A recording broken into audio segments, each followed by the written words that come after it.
ഞെളിയൻപറമ്പ് മാലിന്യ സംസ്കരണ പ്ലാന്റുമായി ബന്ധപ്പെട്ട സുപ്രധാന ഫയലുകൾ കോഴിക്കോട് കോർപ്പറേഷനിൽ നിന്ന് കാണാതായി. 3 ദിവസത്തിനകം ഫയൽ കണ്ടെത്തണമെന്നാവശ്യപ്പെട്ട് സൂപ്രണ്ടിംഗ് എഞ്ചിനീയർ മെമ്മോ നൽകി 10 ദിവസം കഴിഞ്ഞിട്ടും ഫയൽ കണ്ടെത്താനായില്ല. വിവാദ കമ്പനിയായ സോണ്ടയുമായി ബന്ധപ്പെട്ട രേഖകൾ അടക്കമുള്ള ഫയലാണ് കാണാതായതെന്ന് പ്രതിപക്ഷം ആരോപിക്കുന്നു.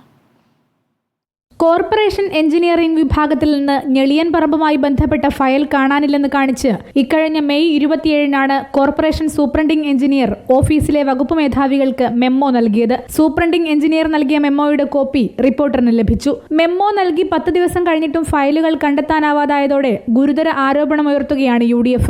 വിവാദ കമ്പനിയായ സോണ്ടയുമായി ബന്ധപ്പെട്ട് വിജിലൻസ് അന്വേഷണം നടക്കുന്നതിനിടെ ഫയൽ കാണാതാവുന്നത് ദുരൂഹതയുണ്ടാക്കുന്നുവെന്നാണ് UDF ആരോപണം. ഞെളിയൻപറമ്പ് സത്യത്തിൽ ഒരു കറവ പശുവായിട്ടാണ് എപ്പോഴും കാണുന്നത്.